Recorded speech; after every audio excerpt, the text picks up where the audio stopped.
So let me just warm up. So let me just roll the TNT. We got tangents and trivia. It's TNT, baby. So shoot me a topic, mate. I'm gonna tick this one off. I'm getting hazy on the hype. Okay, yeah, you got to tick it off, aren't you? All right, boy. So I had a really interesting conversation. A few interesting conversations. Yeah. And I don't know where to start. Should I start on the... Oh, should I start on the... Let's start on I've ticked it off. So, yeah, I had a really good conversation the other day. Yeah. So, masks in music and performance. Okay. Remember I was saying the other day I might have to wear a balaclava performing with these people. Yeah, I would have been I'll be more inclined to go crazy on the stage wearing a balaclava because no one knows it's me. I'll be like, yeah. It's the anonymity, yeah. I'm going crazy on the stage, getting lazy on the rage. Confiscate. On the page. Confiscate that. Yeah. Someone sort him out. So, so hear what me say. I'm listening. Hear what me say. People wear masks, right? And for me, I'm going, they want to hide their identity so they can go a bit crazy. Because I kind of think about it, Slipknot, all that shit kind of stuff. Mr. Bungle, shout out anybody that can bear listening to any of that. So drill artists come on the scene, and they like wearing masks, don't they? They like wearing masks quite a lot, don't they? And I always think, they like to hide their identity because of the police. Because I suppose it's not about the performance for them. It's so they don't get arrested for being like, I put that piece on the book, and then I sold it to Simon. Yeah, you know. Some wet lyrics. Yeah. But it's always like, I put that brown on the book. Yeah, they accentuate. Yeah. They accentuate those things. Yeah. I'm selling that. What's that? Where are you going with this? No. That's what I'm saying. So they the drill artists. I always thought they was kind of hiding identity for the police. That's like the what they want you to believe, though, isn't it? Because what I was talking to Iris next door the other day about it, and he was saying, you don't think that it's because they actually want to hide their identity from the ops that they're chatting about in the lyrics. Bomb got dropped on me. What do you think about that? I mean, it's interesting, and I actually want to open that up a little bit more and talk effectively about the American rappers as well, because if you've seen recently, it's almost like every other or every 2 months now you're seeing very young talent dying very, very early in their life. And of course you've had people like Pop Smoke, and they've all been like, was he like with this was it New York? Was he from? New York. So they were talking about this like New York drill movement and stuff like that. And they all use all the British drill producers, don't they? Yeah, and it's kind of, I won't lie to you, like I feel for me it's like partly died off, like with him passing, and he was younger than both of us. Well, so did the sad rap with Little Peep and XXXTentacion. How young? They were both young. And it's either drugs or violence killing these motherfuckers. And with these guys, it's serious. Like with a lot of these guys, especially a lot of like the black male rappers as well, it's like you've got Nipsey, you've got all of them lot who. Rest in peace, Nipsey. Rest in peace, all these motherfuckers. But rest in peace, Nipsey, especially. He's sick music. Were you from the East Coast? Rest in peace, all you motherfuckers. Yeah, I don't know. But I'm a bad motherfucker. That makes sense. That makes sense. And I mean, it's so sad because I feel like because of someone's past activities, and mate, when you listen to some of the stuff, because I went down this rabbit hole by accident. I left YouTube on autoplay. I started finding out about like King Von and what he was like before he went into music, and Little Dirk, and the cases that all the like Daka, and it's all the cases that they're involved in, and you're like, because and this is what I think people struggle with, is sometimes we have this thing of like we idolize these people sometimes, not us particularly, but do you think? Sorry, I'm cutting you off here. Okay, can I? Yeah, for you finish. Yeah, we idolise these people sometimes, and we don't think, hang on a minute, they're involved in some pretty serious stuff, like making people disappear, like no longer existing on Earth. And what I want sometimes to flip and think about here is, what if they were responsible or involved in an incident which meant one of your family members had died? But then you had all these people out here just because they've listened to their music and they've got some sort of fame now. And I've actually got a... Not even the violence. What about when they're slapping up a girl or they're looking at a kid's butthole? Kid's butthole? Michael Jackson. Well, I'm just saying, I know that's not necessarily the same thing. Yeah, but it is. But this is the thing. It's like...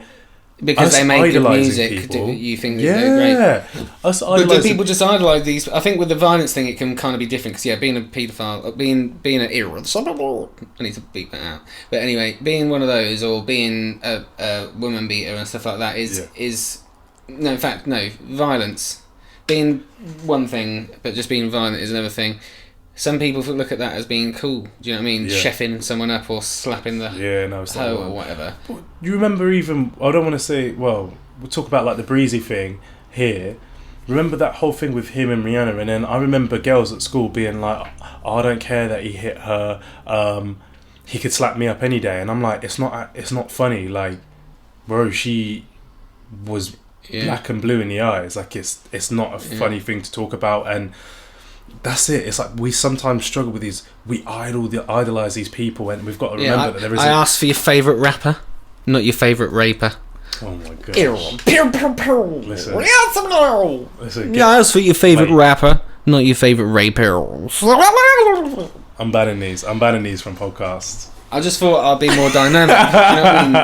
This is kind of more entertaining, isn't it? With me being like making noises all the time. The kids are gonna love it. Yeah. Now, children, for our next conversation, we're gonna... I hate this guy. No, so I think it's an interesting conversation, though. It is, and it's something that needs to be paid a bit more respect to, because it's hard to go... Like, yes, they make amazing music, but at the same time, the realness of it is that they are all human beings, and if they've done crap in the past, it will and often has caught up with them. Nipsey, I don't believe he did. I mean, I don't know enough about his backstory. It's just jealousy, mate, and gangs. I think in America it's a different thing, because I don't know if gangs are as big of a thing in England as they are in America. I know maybe they're... I mean... But, like, they literally walk around wearing your colours and, like, kind of going throwing up the signs. I don't know if that's... Well, do you remember when there was postcode wars in England? Do you remember that? There was a little bit of that. That was crazy when we were kids. That was nuts, man. Burning down skate parks and shit like that. And all the wooden skate parks are gone because they just got burnt down. And that's a bigger conversation for another time, because obviously that's centred around, you know, things like youths having enough to do when they're young. And I think if anyone wants to kind of get an idea roughly of like gang life, and I say this as in like, people get like a raw kind of idea of it, like Top Boy's first few seasons.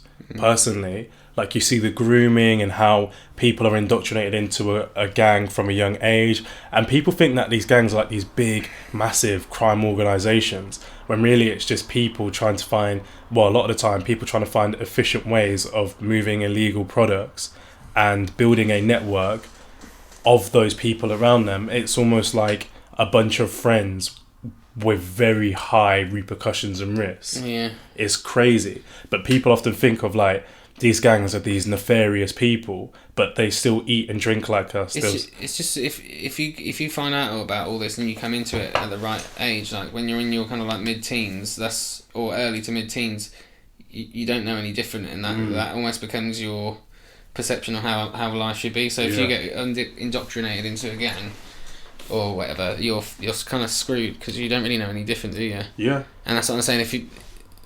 When you kind of find yourself around that age, if you start to listen to this music where someone's literally talking about slapping a bitch and slapping a hoe, and you haven't been explained... I mean, I was listening to that music, but I know, because my dad was the person that showed me those tunes where it's kind of... It's to be enjoyed in almost an ironic way. Do you get what I'm saying? Because it's not like I'm actually ever going to slap a bitch or slap a hoe, but it's kind of like, because I don't hang around with hoes, you know what I'm saying?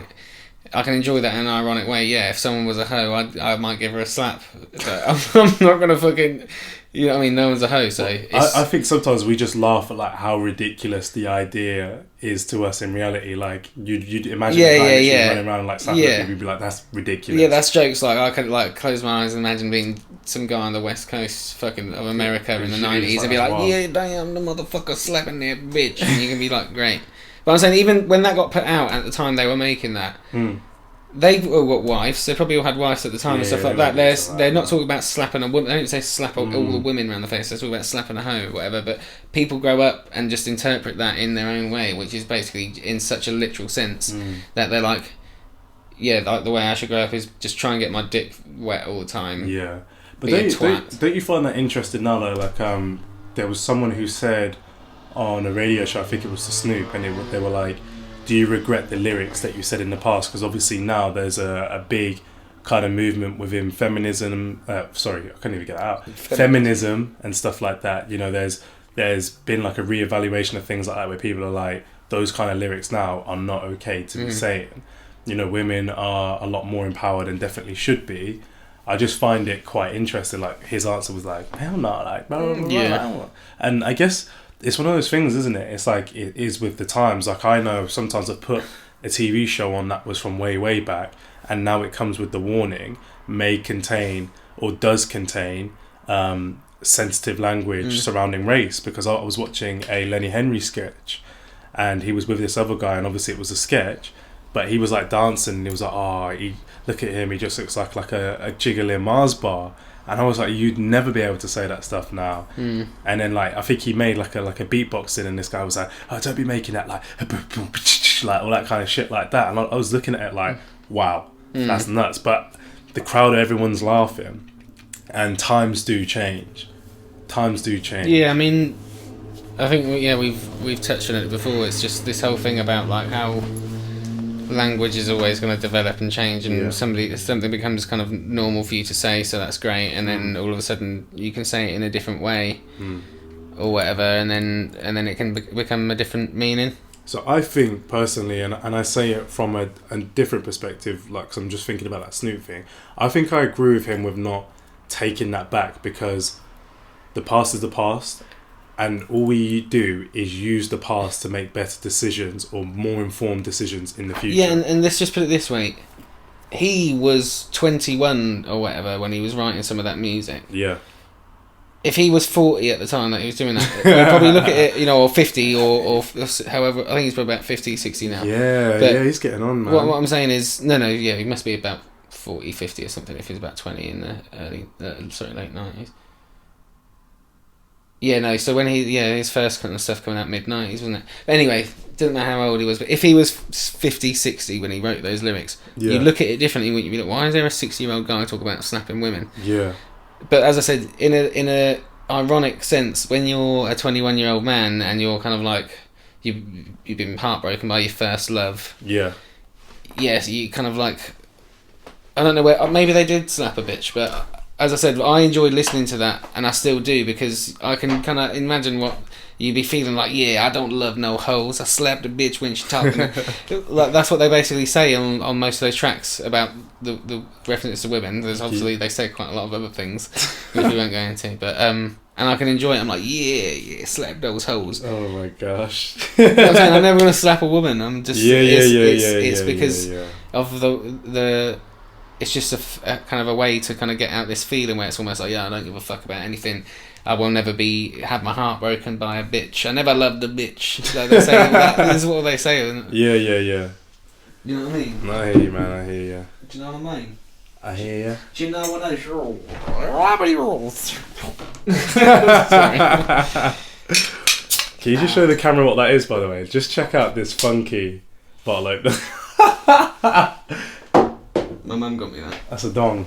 A dong, da dong, dong, dong, dong, dong. Very small balls in comparison to the old Trolley. It's real life scale, man. So yeah, I mean, just to round off the discussion. Yep. There you go. We got tangents and trivia. We got tangents